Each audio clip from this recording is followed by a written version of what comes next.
휴머니즘의 동물학이라는 책을 보면 이 닭은 서열 질서가 강한 동물이라고 합니다. 서열 싸움이 수시로 발생을 합니다.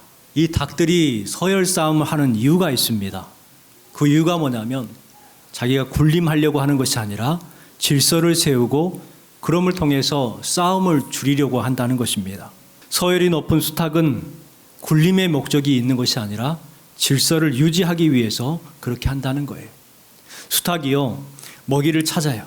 그러면 갑자기 행동을 합니다. 그러면 옆에 있던 다른 닭들이 우르르르 몰려와가지고 그 먹이들을 막 먹어요.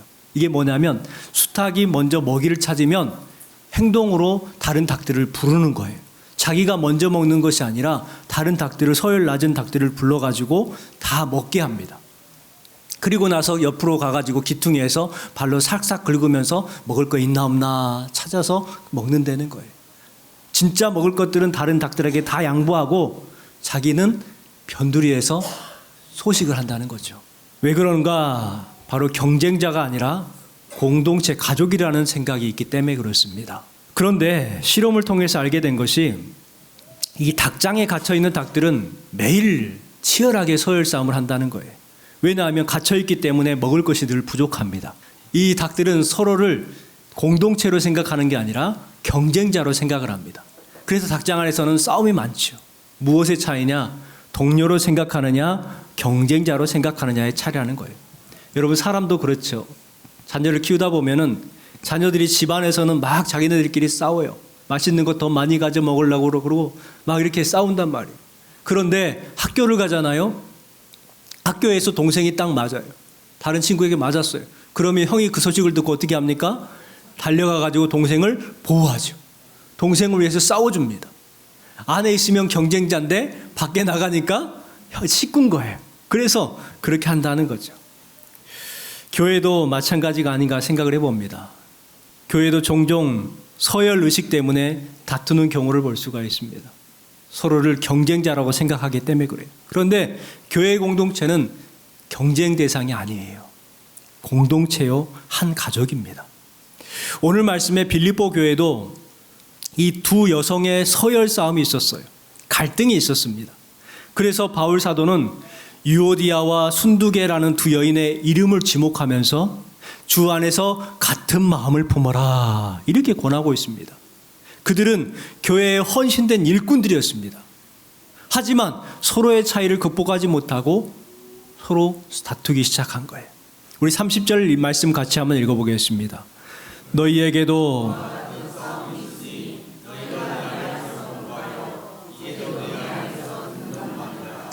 주신 말씀해 보세요. 너희에게도 그와 같은 싸움이 있으니 너희도 알고 나도 들었다 이렇게 말하죠. 빌립보 교회는 어떻게 시작이 되었습니까? 사도 바울이 자주 장사했던 누디아라는 그 여성을 만나게 되었고 그에게 복음을 전하고 그 여인이 예수님을 영접하죠. 그리고 나서 귀신 들렸던 여인을 이 바울이 고쳐주죠. 고쳐주었더니 그 귀신 들렸던 여인도 성도가 됩니다. 그리고 빌립보 감옥에 있던 간수들, 그 간수들이 변화되고 그의 가족들도 세례를 받게 되죠. 그 사람들이 최초의 이 빌립보 교회의 성도들이었습니다.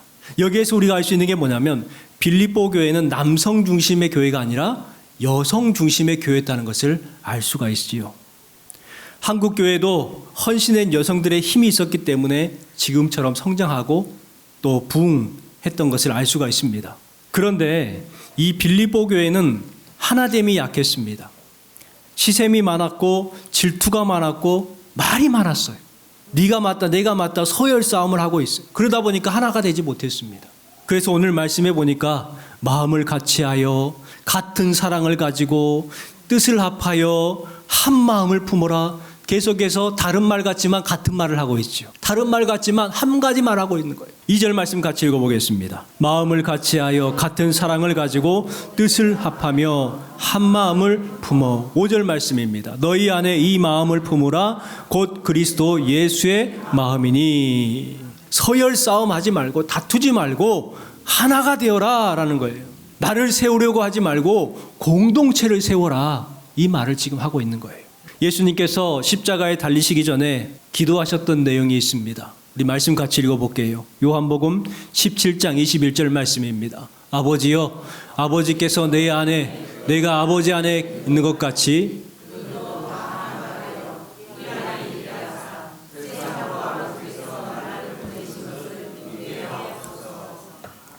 여러분, 예수님께서 마지막으로 기도하는데 그 기도에 소원이 있어요.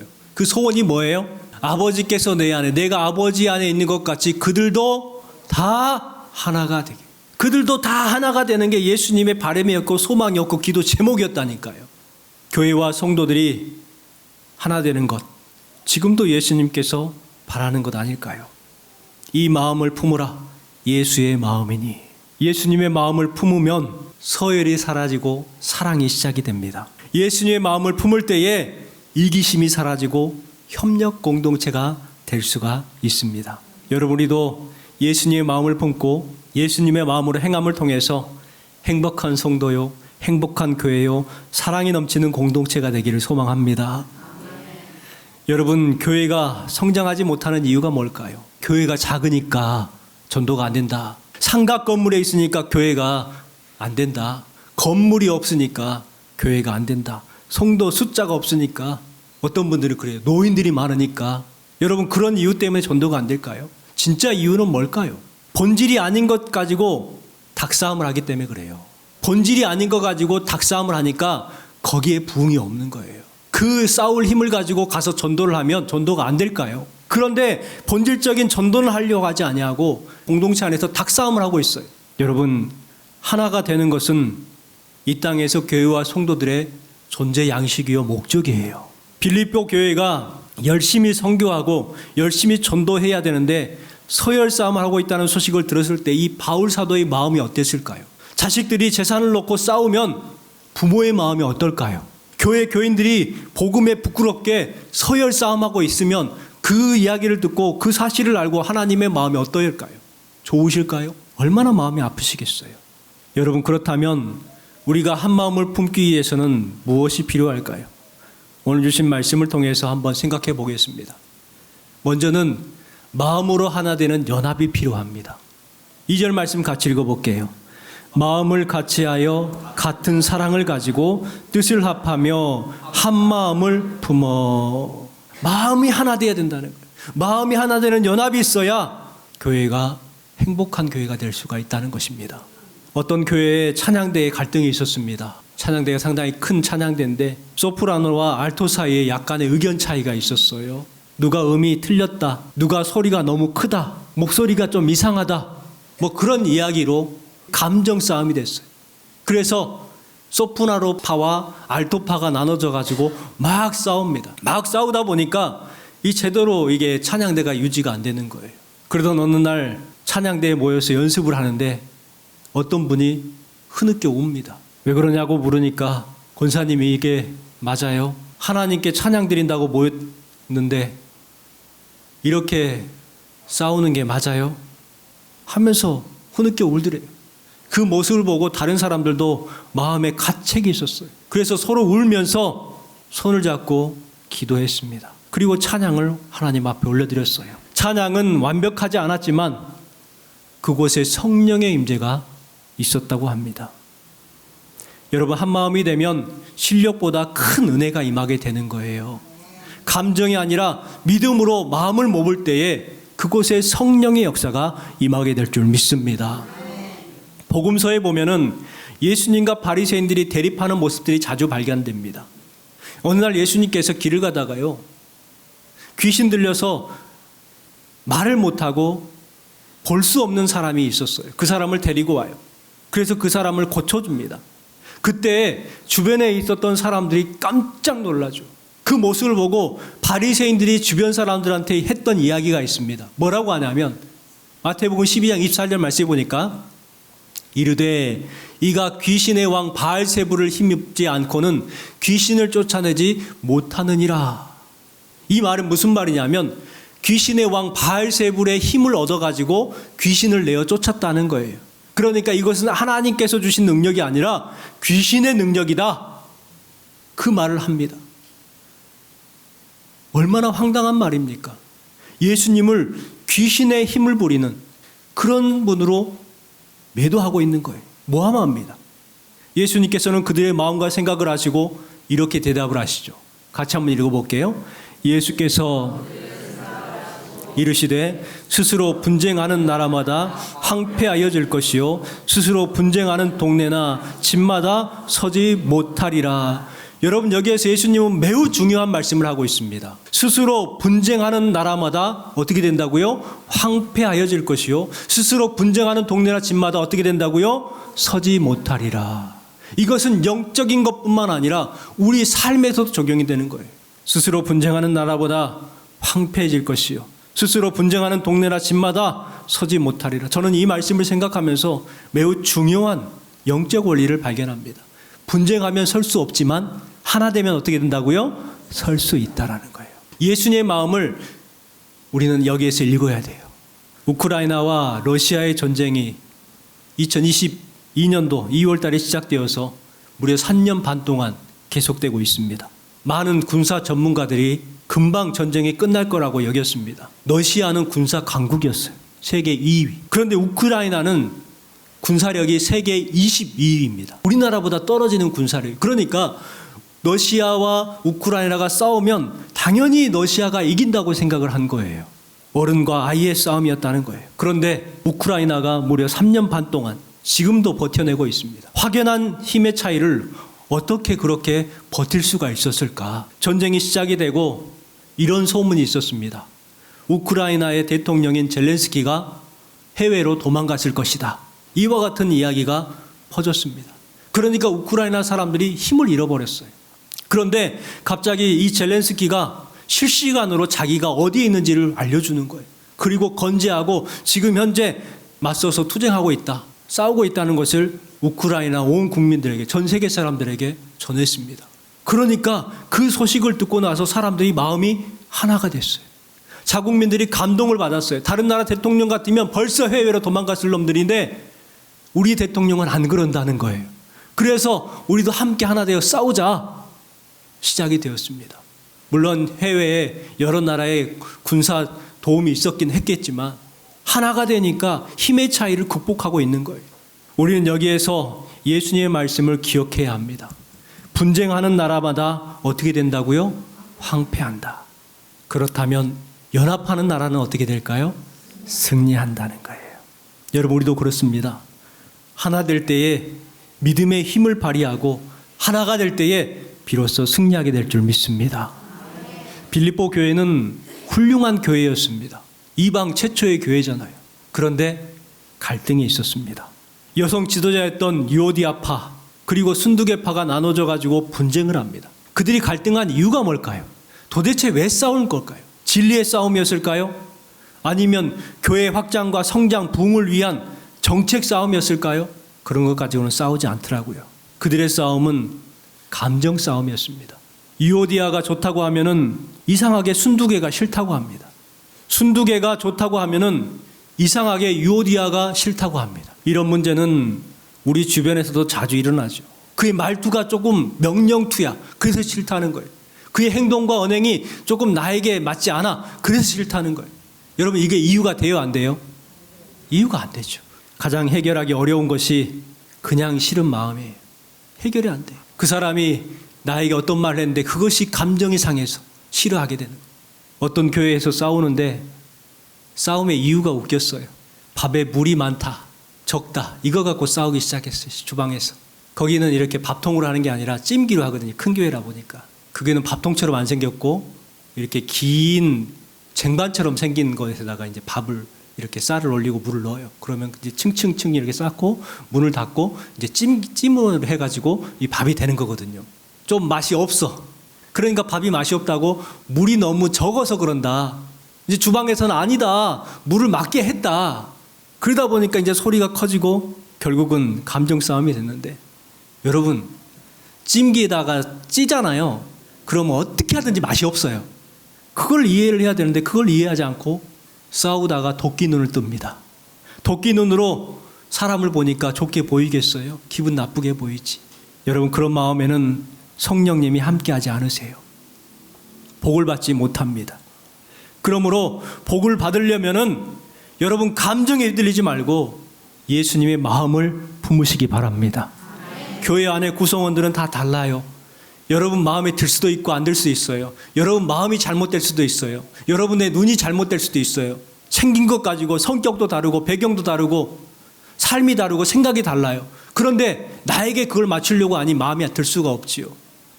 여러 악기들이 다른 소리를 내잖아요. 색소폰이나 트럼펫 다른 소리를 내고 모양도 달라요. 그런데 이 악기들이 지휘자 아래에서 하나가 될 때에 어떻게 됩니까? 아름다운 하모니를 이루게 되는 거예요.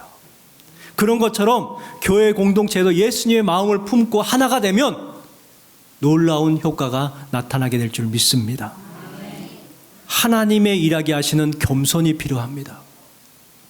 내가 일하는 게 아니라 하나님이 일하게 하시는 겸손이 필요해요. 교만하면 하나님께서 일하지 않으세요. 그러나 겸손하면 하나님께서 일하셔요. 우리 3절 말씀을 같이 읽어보겠습니다. 아무 일에든지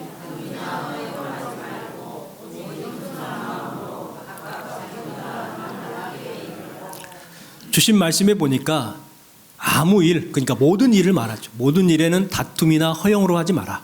겸손한 마음으로 해라. 각각 자기보다 남을 낮게 여기라. 이렇게 말씀하죠. 겸손하라는 말이에요. 이 영국의 유명한 목회자 찰스 스펄전 목사님이 있습니다. 이분은 당대의 설교의 황제, 최고의 설교가였습니다. 이분의 설교를 듣고 많은 사람들이 변화되고 회개하고 예수님을 믿게 되는 계기가 되었죠.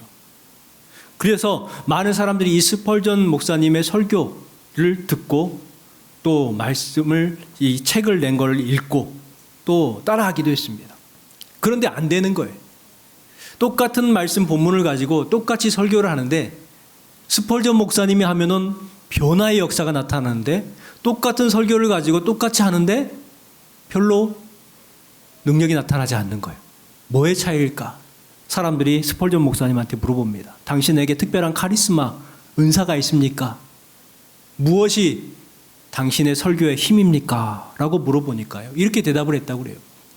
내 설교의 힘은 나를 위해서 제단 밑에서 늘 기도하는 저분들 때문이다.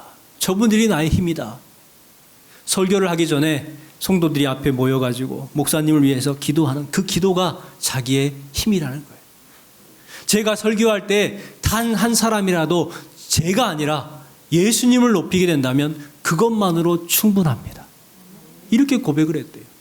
설교의 황제요 최고의 설교가가 나의 힘은 제단 밑에서 나를 위해서 기도하는 저 사람들이 나의 힘이고, 또한 설교를 할 때 단 한 사람이라도 내가 아니라 예수님을 높이게 된다면 저는 그것으로 만족합니다. 얼마나 겸손합니까? 여러분, 스펄전 목사가 설교를 잘해서 능력이 나타난 것이 아니라 겸손하기 때문에 설교의 능력이 나타난 것 아닐까요? 당시의 위대한 설교가로 세움받은 이유가 겸손했기 때문이 아닐까요? 자신을 낮추는 순간 하나님께서는 그를 높여주십니다. 그런데 우리는 낮추기보다 자꾸 높아지려고 그래요. 여러분, 우리의 마음이 높아지게 되면 어떻게 될까요? 무엇이 생기게 될까요? 바로 허영심이 생기게 됩니다. 우리가 교만해지면, 높아지면 허영을 떨게 돼요. 오늘 주신 말씀해 보세요. 3절 말씀에 아무 일에든지 다툼이나 무엇으로 하지 말고 허영으로 하지 말고. 다툼은 이해가 됩니다. 다툼은 이해가 되는데 왜 허영으로 하지 말라고 했을까? 여러분, 교만하면은요 허풍 떨어요. 허세 떱니다. 그것이 바로 허영이죠. 스피노자는 이런 말을 했습니다. 허영심이 강한 인간은 오만하며 실제로는 모두에게 골칫거리임에도 불구하고 만인이 자신에게 호감을 느낀다고 착각하기 마련이다. 저는 이 말이 맞다고 생각을 합니다. 허영심이 강한 사람일수록 오만하죠. 그런데 실제로는 사람들에게 골칫거리예요. 그런데 자신은 몰라요. 만인들이 자기에게 호감을 느낀다고 착각한다. 그러니 문제가 돼요. 마음에 허영심이 가득하니까 허풍 떨고 허세 부리고 과장하고 무례합니다. 그래서 허영심은 성격의 문제가 아니라 지능의 문제라고 했습니다. 이건 무슨 말이냐면 나는 성격이 원래 그러니까 허영 떤다? 이게 아니라 미련하니까 허영심에 쌓인다는 거예요. 미련하니까. 허영심이 가득하면 미련하게 자기 주제를 모르고 과시를 하려고 합니다. 하다못해 집에서 기르고 있는 강아지 자랑을 하려고 하죠. 과시욕 때문에 상대방을 비방합니다. 시샘합니다. 자기의 뜻대로 안 되내면 화를 냅니다. 분쟁을 일으킵니다. 그러니 여러분 허영이 얼마나 문제가 되겠어요. 그래서 다툼이나 허영으로 하지 말라고 있는 거예요. 그래서 코베인이라는 사람은 이런 말을 했죠.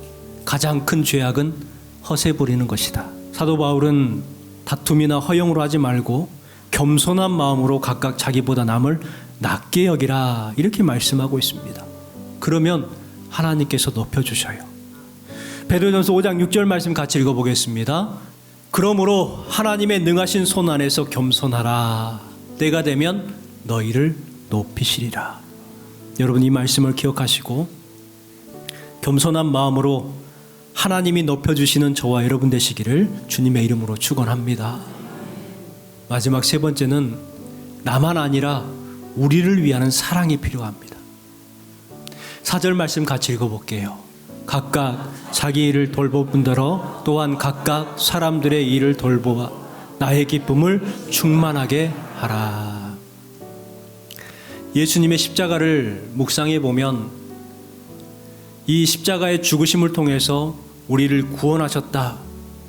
이것만 생각하는 것이 아니라 다른 것도 알 수가 있습니다. 십자가를 지시고 골고다 언덕을 오르시죠.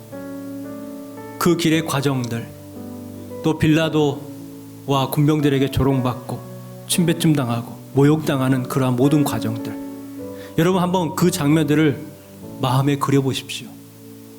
누구를 위한 십자가였을까요? 십자가는 누구의 짐입니까? 예수님 자신을 위한 짐이 아니라 우리를 위한 짐이었죠.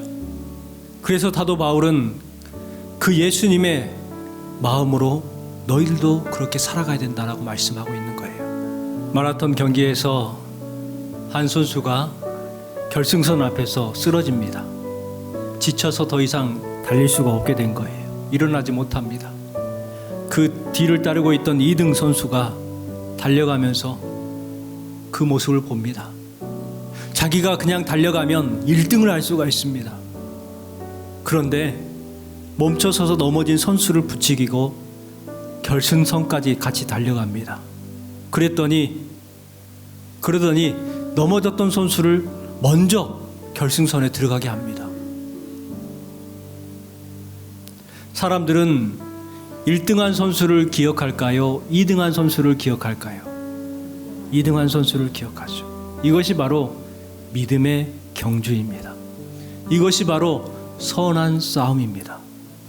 여러분, 우리는 믿음의 경주를 하는 사람들입니다. 믿음의 경주는 1등을 가리는 경주가 아니에요. 우리의 선한 싸움은 선후배 가리고 서열을 가리는 싸움이 아니에요. 함께 달려가고 함께 들어가고 함께 승리하는 경주예요. 이것이 행복한 사람이 되는 방법입니다. 쇼펜하우어가 죽기 전에 마지막으로 이런 말을 남겼다고 합니다. 불평하지 마라. 인간이 행복에 닿지 못하는 이유는 행복이 멀어서가 아니라 나의 허영심이 행복을 가리고 있기 때문이다. 불평하지 마라. 이미 당신은 충분히 많은 것을 가지고 있다. 여러분은 어떤 삶을 살아가고 계십니까? 여러분, 우리는 나의 욕망을 내려놓고 우리를 위해서 협력해야 될 줄 믿습니다. 그러면 행복해지고 허영을 버리고 사랑할 때에 우리 교회가 교회다워지고 겸손할 때에 주님의 영광이 머무는 교회가 될 줄 믿습니다. 여러분 모두가 주님 안에서 사랑하고 섬기는 행복한 성도가 되시기를 주님의 이름으로 축원합니다.